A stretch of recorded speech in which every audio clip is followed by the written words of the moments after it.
Ladies and gentlemen, the bonnet has landed.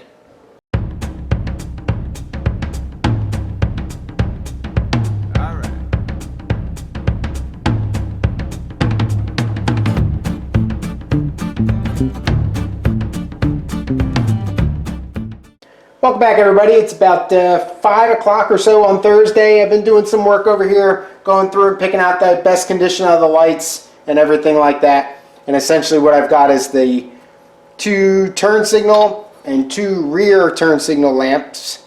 These bodies here are in pretty good shape. My guess is they're from the black car, but I'm not exactly sure. One interesting note that I discovered is you can look inside here, and if you remember in the last video I showed you, it's got a spring and this regular rubber cap and all that in the end, and it's got one of the bullet connectors here, but the positive wire comes off.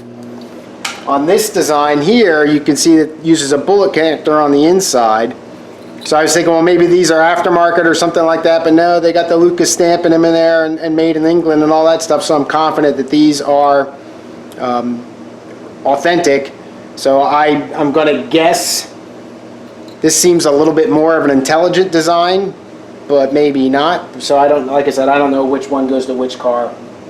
I didn't really keep them straight, but these are in a little bit better shape, so I'm going to go ahead and fix these. That leads me to believe that these are from the black car.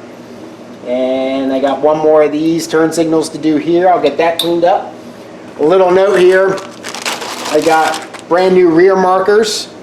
And if you look at the rear markers, this is an original one. Now, this one's all cracked and nasty and everything like that. But if you look, completely identical. Obviously, the new one looks nicer.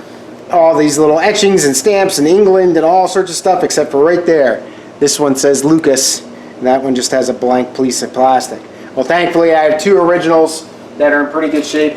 I don't know where the heck I put them. They're around here somewhere. So I'll be using the 2 original ones for the rear tail lamps, and also fortunately I have 2 tail lamps that aren't cracked and 2 that are cracked, if you can see that down there. So I've lost track of which one goes to which car, so I'm not going to really worry about it. But I'm going to go ahead and get all these cleaned up. I've got the lamps are in this bucket down here.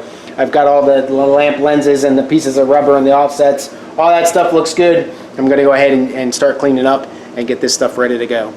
Got all the rubber pieces and the lenses cleaned up. These sockets are for the ones for the front parking lamps. I'm going to use these because they're in better shape than the ones that came off of Dorothy. These are the rear plinths that offset the turn signals from the back of the car. These are from the black car. I'm going to use those. These are the front turn signal plinths. These are almost destroyed on Dorothy, and these again are from the black car, much better shape. Must have been stored in the garage a lot. My lenses, my lights, 2 clears. I got several reds. I'm not quite sure. I've got 6 of those. I don't know how I have an extra set of those, but if you can kind of see, this one seems a little bit brighter than these other ones. This is a 692, and everything else here is a 691. I don't really... I mean, it's obviously the plastic is a little bit different, but it does say Lucas on it, so I'm confident it's not aftermarket. So I'm not real sure what the deal is with that, but I'm going to use these 2 and all that. So I'm probably just going to end up using the black car stuff all the way around. It's in better shape. I'll redo Dorothy's and keep it on a shelf at some point. So now, obviously, I've got all this metal here to clean up. I do have 1 screw that got broken in there. I'm not sure if I did that or if it came to me that way, so I'll need to clean that up. And one of the socket wires from one of the black car, instead of having the bullet connector on the back, it's just a bare wire, so I won't be using that guy. But everything else, like I said, I'm going to use from the black car. So I'll get the bench grinder out and get it over here and start cleaning this stuff up. Taking some time to get through this stuff. I had mentioned that there's little gaskets that go in here. This is the ones that I ordered. Pretty sure I got these from the Roadster factory. These are the ones that go in there. You can see that there's a pretty obvious size difference there. So these are way too small. There's only one that I have that was in any good a shape. So I'm going to put that in here now just so I can have it. But essentially that goes in there. I got this cleaned up. There's some minor pitting in there, but nothing that I'm going to worry about. I'm going to use this for the front turn signal. So I got my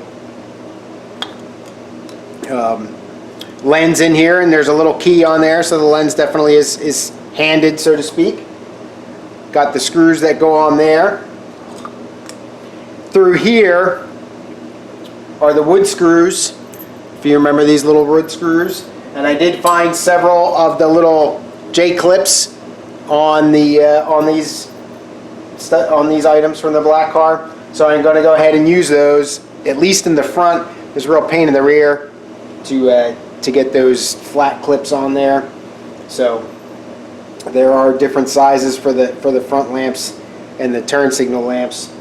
So I'm going to go ahead, put this lamp together, get it clipped onto the car. Like I said, I got this heavy duty plinth here.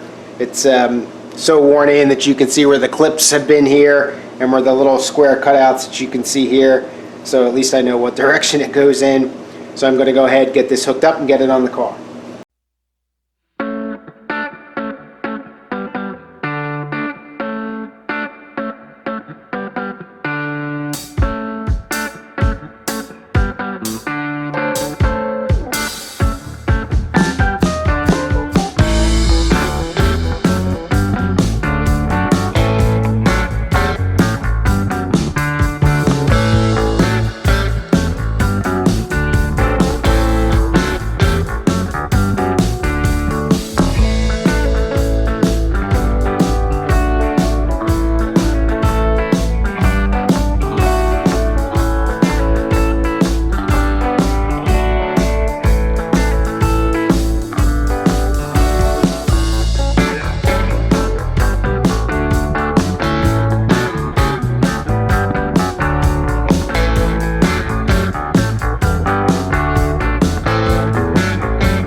Alright, well that's what that looks like.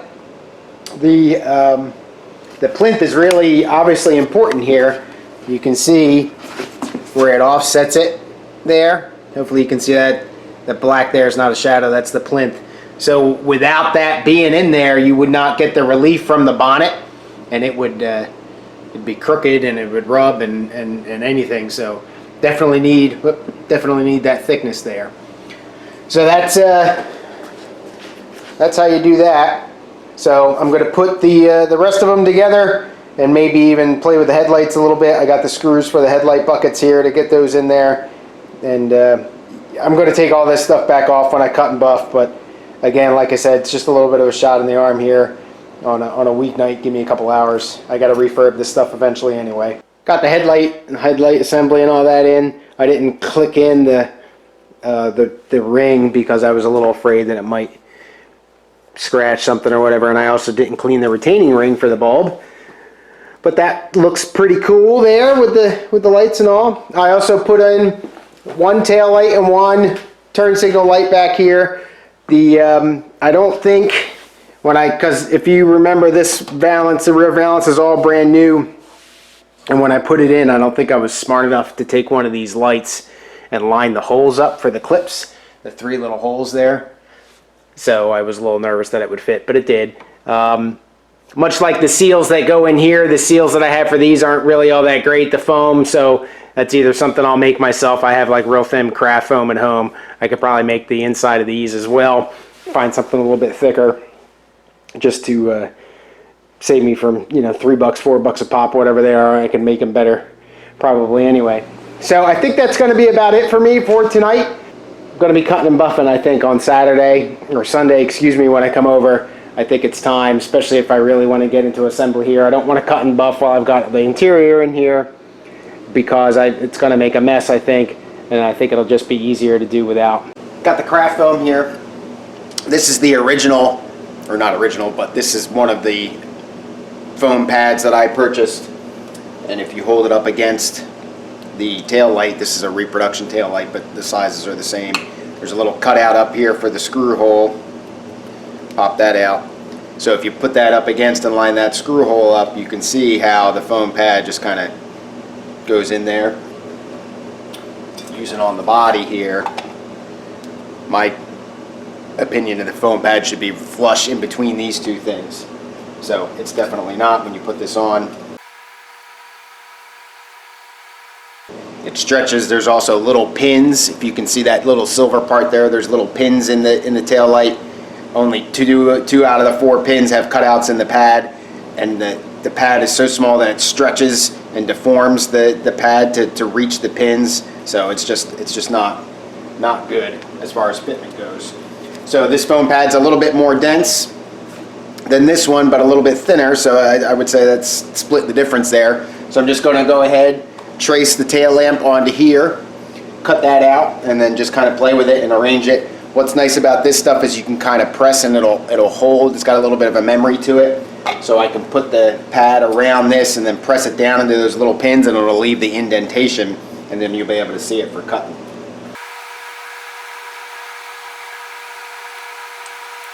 Alright, so you can probably maybe see that outline on there, get it in the light right. Just go ahead and cut that.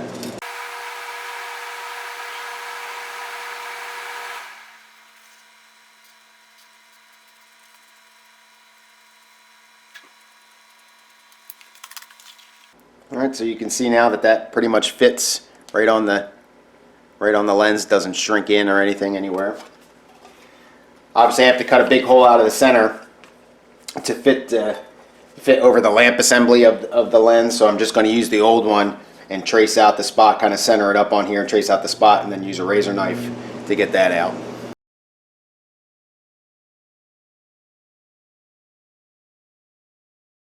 So that fits on there pretty well.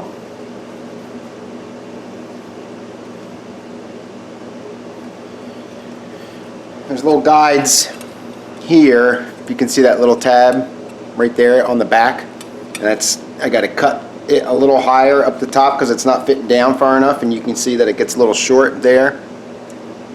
Not showing you very well. It gets a little short towards the bottom. Cut a little bit more out of here, up here. All right, so that fits good. Now I'm just going to press, like I said, my fingers into where those little buttons are, and then press up here where the screw hole is and try to make a mark into that. All right, you can probably see where those buttons are, and then even the little screw hole left. So now I'm just going to take a couple drill bits and just hand drill them out. All right, so it hangs over a little bit. I'll just take the scissors, trim that out, kind of get it fitting even better. But no gap now. You can kind of see that that's on there. Going to keep the water out, hopefully, and that works. So that's how you do that. I had mentioned that I had broken off a screw in here, and I just got incredibly lucky. I was able to use the drill press and drill down and drill the screw out and not take enough of the stud here to not be able to rethread it. So I took a real small tap and was able to rethread this. Screw fits in, so I saved this one. And again, like I said, I got really lucky by being able to drill that out and center it up almost perfectly in the drill press, so that I only took out the screw that was stuck in there and not destroy the carriage or whatever that's called that takes the screw. So here's a win. Yay! As you can see, the bonnet has landed in that bucket there. I've got a bunch of sandpaper soaking, so I'm going to get started on cutting and buffing, as much as I'm not looking forward to it. If you can see the dry spots on the bonnet there, really wavy, a lot of trash, good amount of orange peel. We'll going to clean it up really well, wash it down with wax and grease remover, and go to town here. Hopefully a lot of this stuff will cut and buff out. I guess we'll see. What I got here is a nib file, and what I'm doing is going around and the high spots, or where there's a lot of trash, and you can feel where the nibs are. I'm going around and hitting with this thing just to take the tops off. So I'll show you how this works. There's trash right here. Got the nib file with the arrow.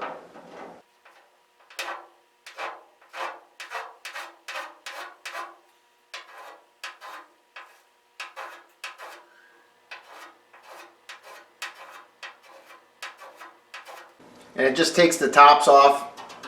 There's another one down here off camera. I don't really know if I need to do this, but I figured I'd just go ahead and for the really bad spots, go ahead and do it, just to alleviate some of the sandpaper work and hopefully make it a little flatter. Getting ready to go here. This is not exciting whatsoever. but I've got wiped the entire panel down with soapy water, wax and grease remover. So I'm going to start on this side of the wing here. Got 1,000 grit sandpaper. I got all my sandpaper. It's been sitting in a bucket for about 2 hours or so, just to get it nice and wet and spritz the panel down just like you've seen me do before. And I also bought sheets of 1,500 and what did I get here? 1,500, 1,200, 2,000, and 3,000 for the curves and places like this where I'm leery to take the the rotary, the sander, the DA sander. I don't want to get into those spots and you know, wipe paint off. So I'm only going to use that where it's nice and flat. Everything else I'll take it through 3,000 by hand, and then I hopefully am going to be safe with the buffer. Also, when I get to the buffing stage, I bought a new hex pad. This is a yellow one. This is a heavy cutting pad, it says. This was on the recommendation of one of the gentlemen from the SPI forum that essentially said to use, he uses the yellow one.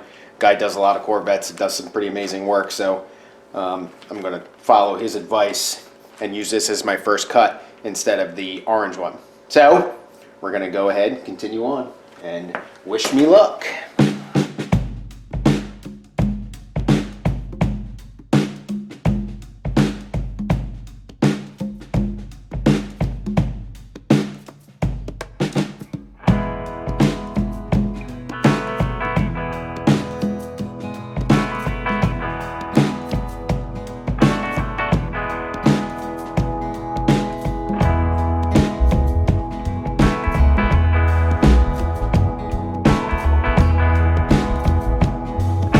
See the results here after the first kind of run through. Obviously you need to dry it off so you can see anywhere where you see shininess now is stuff that I haven't got. That run now is really obvious. Hopefully that's showing up on camera.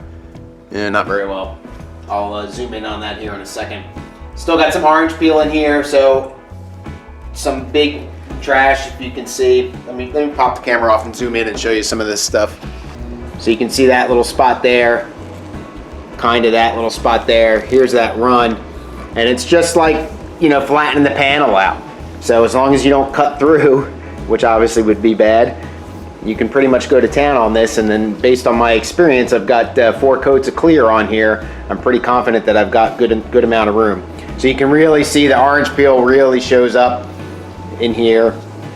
And then I'm not going to get into here, one, because it's going to be covered by the latch, and two, it's a lot of edges in there, and I don't think this is all that flat in here either, so I'm worried about cutting through easily with a high spot or a low spot. You can see like the bad orange peel there, and then in this corner a little bit. So I'm just going to continue to work. I'll work on like spots now instead of the whole panel. I'm probably going to leave this fender flare the way it is. There is a little bit of a piece of trash right there, but I don't want to you know, catching this edge right here. That'll burn through that really quick. I obviously don't want to do that. So, like I said, not very exciting. I'll work on this for a little bit more. I'll come back and show you. 1,000 grit is done.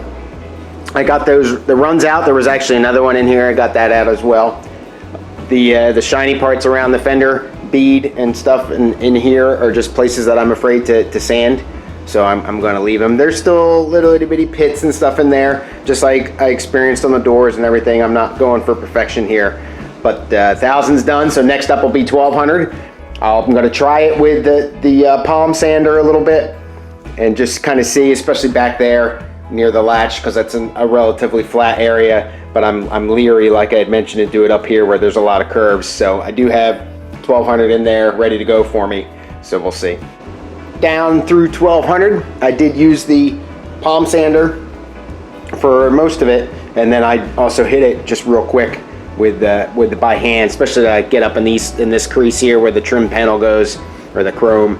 That gets a strip of chrome over top of it, so that'll be, you know, pretty obvious when I miss that kind of stuff in there. But there's actually getting a little bit of a sheen to it, which I don't know if it's because I got this bright light right here or what, but I don't remember seeing a sheen at this point from the door. I didn't really see a shine coming up until, you know, 3,000 grit. So good or bad, I have no idea, but I'm going to continue on. So next up is 1,500, and then 2,000, and then 3,000. Buffed through 3,000 grit. Unfortunately, I burned through just a small two spots actually, real light there and a pretty good chunk there. Not gonna respray the whole thing, I'll tell you that. So I'll come up with something there. You notice here that I've taped that off. I thought this edge was gonna be rounded enough, but obviously not. And also into this corner right here, I didn't go into there. I knew that was gonna get light.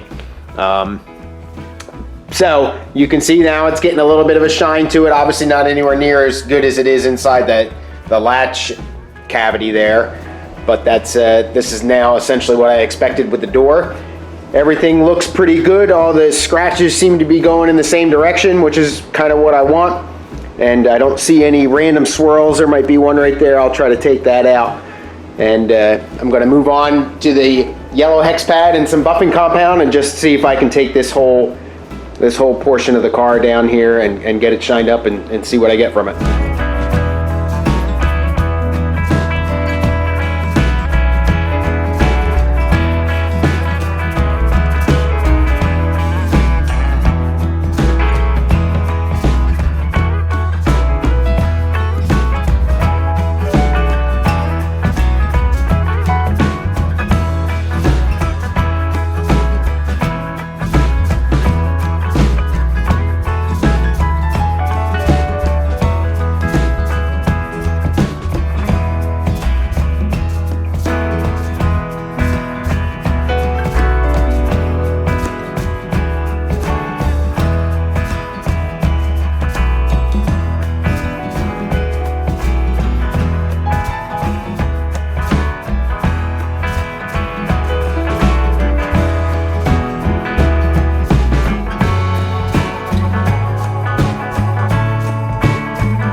Well, definitely not perfect, but I'm pretty happy with that. There's still, what, one more pad to go or so, the white pad, but I'm not going to do that. I'll do that when everything is done. I did the same for the door, if you remember.